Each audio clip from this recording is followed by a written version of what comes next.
Good morning everyone. हम लोग अपने संसाधन भूगोल में जो टॉपिक है फॉरेस्ट रिसोर्सेस वन संसाधन उसके बारे में बात कर रहे थे पिछले लेक्चर में। और इसमें हमने वनों के वितरण, वर्गीकरण और उनकी विशेषताओं के बारे में चर्चा प्रारंभ की थी। इसके साथ ही हमने विश्व में जो घास प्रदेश है, उष्णकटिबंधीय घास के क्षेत्र और शीतोष्ण कटिबंधीय घास के क्षेत्र जो हैं, उनकी विभिन्न विशेषताओं, विश्व में कहाँ-कहाँ पर उनका विस्तार है और किन-किन नामों से उन्हें स्थानीय रूप से संबोधित किया जाता है के बारे में मैंने आप लोगों को बताया था। आज हम अपने टॉपिक को आगे बढ़ाते हैं और आज हम शुरू करते हैं मरुस्थलीय वनस्पति के बारे में। आज हम बात करेंगे। मरुस्थलीय वनस्पति जो है ये जिन क्षेत्रों में मरुस्थलीय जलवायु पाई जाती है, यानी कि तापमान जो है वो तुलनात्मक रूप से अधिक पाया जाता है। मरुस्थल भी जो है देखो दो प्रकार के हैं, उष्ण मरुस्थल और शीत मरुस्थल। ठीक है, तो उष्ण मरुस्थलों में तो तापमान अधिक पाया जाता है, जबकि शीत मरुस्थलीय भागों में तापमान जो है वो बहुत अधिक कम पाया जाता है। और दोनों ही क्षेत्रों में, मरुस्थलों में क्या होता है, वर्षा जो होती है वो बहुत कम होती है। इस कारण से आर्द्रता की मात्रा जो है वो भी कम होती है। और यहाँ पर वनों के नाम पे कंटीली झाड़ियां या बहुत ही अल्प मात्रा में वृक्ष जो है बहुत कम मात्रा में यहाँ पर मिलते हैं। तो हम मरुस्थलीय वनस्पति के बारे में, डेजर्ट वेजिटेशन के बारे में आज बात शुरू करते हैं। मरुस्थलीय वनस्पति जो है, इसका अगर हम बात करें मरुस्थलीय विस्तार की, तो विश्व का 35% यानी 32% स्थलीय भाग जो है वो मरुस्थलीय और अर्ध मरुस्थलीय क्षेत्र है, जहां पर वर्षा का औसत जो है वो 50 सेंटीमीटर से कम होता है। और इसमें भी 10 सेंटीमीटर से भी कम जहां पर वर्षा होती है वो क्षेत्र पूरी तरह से मरुस्थलीय है, पूर्ण मरुस्थलीय है। मरुस्थलों का जो विस्तार है वो मुख्य रूप से 20 से 30 डिग्री अक्षांशों के बीच महाद्वीपों के मुख्य रूप से पश्चिमी भागों में, पिछले लेक्चर में मैंने आप लोगों को बताया था कि महाद्वीपों के पश्चिमी भागों की ओर इन अक्षांशों में मरुस्थलियों का विस्तार है, जबकि पूर्वी भागों में इन्हीं अक्षांशों के पास मानसूनी जलवायु के क्षेत्र जो है उनका विस्तार पाया जाता है। यहाँ पर अगर हम तापमान देखें तो ग्रीष्म काल में तापमान जो है वो 25 से 30 डिग्री सेल्सियस, जबकि शीत काल में यहाँ पर तापमान 12 से 20 डिग्री सेल्सियस रहता है। मरुस्थलीय वनस्पति का विस्तार क्षेत्र अगर देखें तो उत्तरी अफ्रीका में सहारा, दक्षिण अफ्रीका में कालाहारी मरुस्थलीय कहलाता है, और इसके साथ ही अरब जो है, अरब क्षेत्र जो है, अरब प्रायद्वीप, वहां पर भी इनका विस्तार जो है वो पाया जाता है। साथ ही ईरान, थार, गोबी, तुर्किस्तान, सिक्यांग, ये सारे भाग एशिया के अंतर्गत, एशिया महाद्वीप में अरब प्रायद्वीप, ईरान, थार, गोबी, तुर्किस्तान, सिक्यांग आदि। दक्षिण अमेरिका का ग्रेट बेसिन, संयुक्त राज्य अमेरिका में कोलोराडो का सोनोरन, और दक्षिण अमेरिका में ही पेरू, चिली जो है देश, वहां पर अटाकामा मरुस्थल, और अर्जेंटीना जो है दक्षिणी अमेरिका में ही, वहां पर पैटागोनिया मरुस्थल जो है वो इसके अंतर्गत आते हैं। वहां पर मरुस्थलीय वनस्पति जो है इसका विस्तार पाया जाता है। मरुस्थलीय वनस्पति क्षेत्र जो है, यहाँ पर जो वनस्पति मिलती है वो कंटीली होती है, यानी कि कांटों वाली होती है। यहाँ के जो पौधे होते हैं, वनस्पति जो है, उनकी जड़ें अधिक लंबी होती है।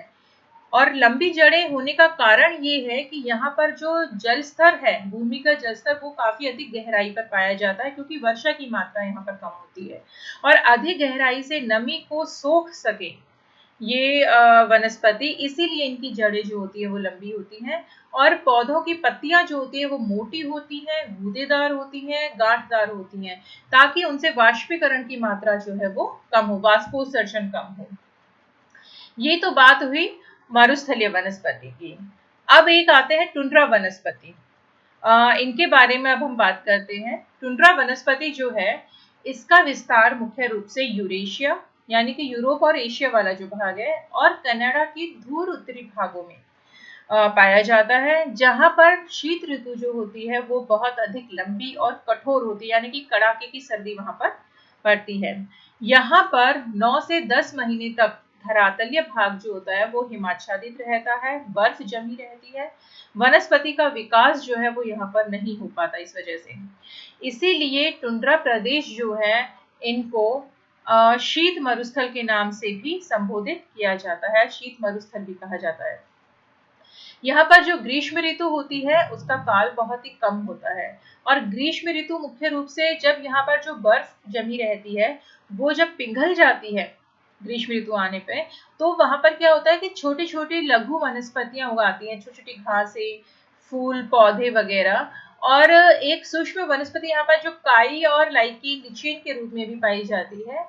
टुंड्रा के जो दक्षिणी सीमांतीय भाग है वहां पर तापमान जो है वो थोड़ा सा अधिक होता है, इसीलिए उस क्षेत्र में थोड़ी छोटी झाड़ियां तक उगाती हैं। अगर हम टुंड्रा वनस्पति के विस्तार की बात करें तो आर्कटिक टुंड्रा वन जो है उनका विस्तार उत्तरी अमेरिका और यूरेशिया के उत्तरी भागों में, उत्तरी अमेरिका और यूरेशिया के उत्तरी भागों में पाया जाता है। यहाँ पर वर्ष भर बर्फ जो है वो स्थायी रूप से जमी रहती है, और सिर्फ 1-2 महीने ही यहाँ पर बर्फ जो है वो पिघलती है।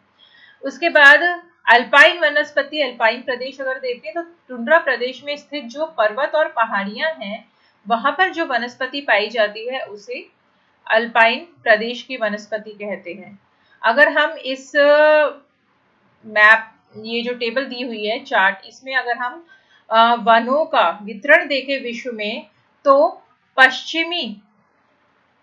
यहाँ पर ये वन विस्तार है, वन क्षेत्र करोड़ हेक्टेयर में, ये वनाच्छादित देश क्षेत्र का प्रतिशत है, और विश्व में कुल वनाच्छादित क्षेत्र का प्रतिशत कितना है, ये तीनों चीजें बताई गई हैं। तो इसमें सबसे पहले दिया हुआ है दक्षिणी अमेरिका।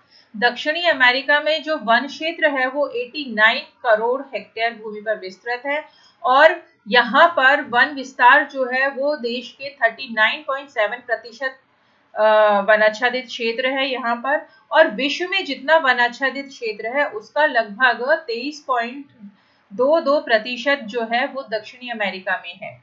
इसके बाद आता है दूसरे नंबर पे अफ्रीका। अफ्रीका महाद्वीप में वन क्षेत्र जो है वो 80.1 करोड़ हेक्टेयर क्षेत्र पर विस्तृत है, और अफ्रीका में वनाच्छादित क्षेत्र का प्रतिशत जो है वो 27.0% है। और विश्व में अगर कुल वनाच्छादित क्षेत्र के प्रतिशत की दृष्टि से देखें तो यहाँ पर 28.88% यहाँ पर जो वन है उनका विस्तार अफ्रीका में पाया जाता है विश्व के वनों का, यानी कि अब यहाँ पर सबसे ज्यादा वन क्षेत्र का विस्तार है विश्व की दृष्टि से।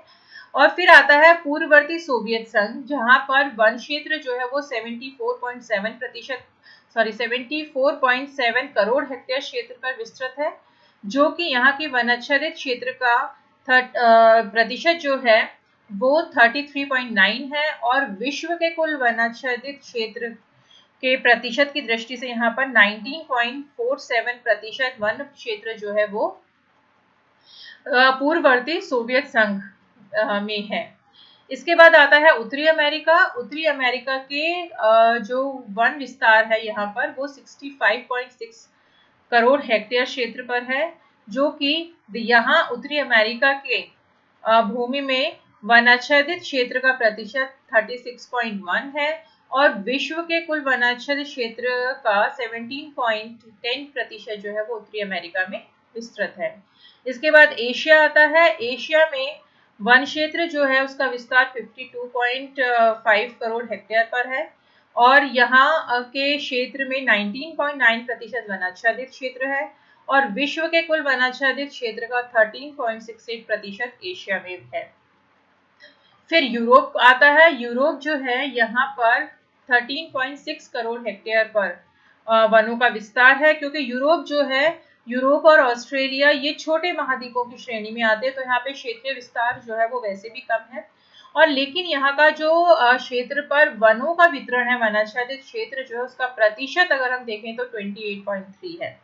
और विश्व के कुल वन आच्छादित क्षेत्र का 3.54% यूरोप घेरे हुए है। फिर ओशेनिया, ओशेनिया यानी कि ऑस्ट्रेलिया और उसके आसपास वाला जो भाग है, न्यूजीलैंड वगैरह, यहाँ पर वनों का विस्तार जो है वो 8.6 करोड़ हेक्टेयर है। और यहाँ पर जो यहाँ के देश की भूमि पर ओशेनिया जो क्षेत्र है, यहाँ पर वनाच्छादित क्षेत्र जो है वो 10.0% है कुल क्षेत्रफल में, और विश्व के कुल वनाच्छादित क्षेत्र का 2.24% ओशेनिया में विस्तृत है। ठीक है, इस बार अगर इस प्रकार से अगर हम विश्व में कुल वन क्षेत्र देखें तो 383.7 करोड़ हेक्टेयर भूमि में वनों का विस्तार है।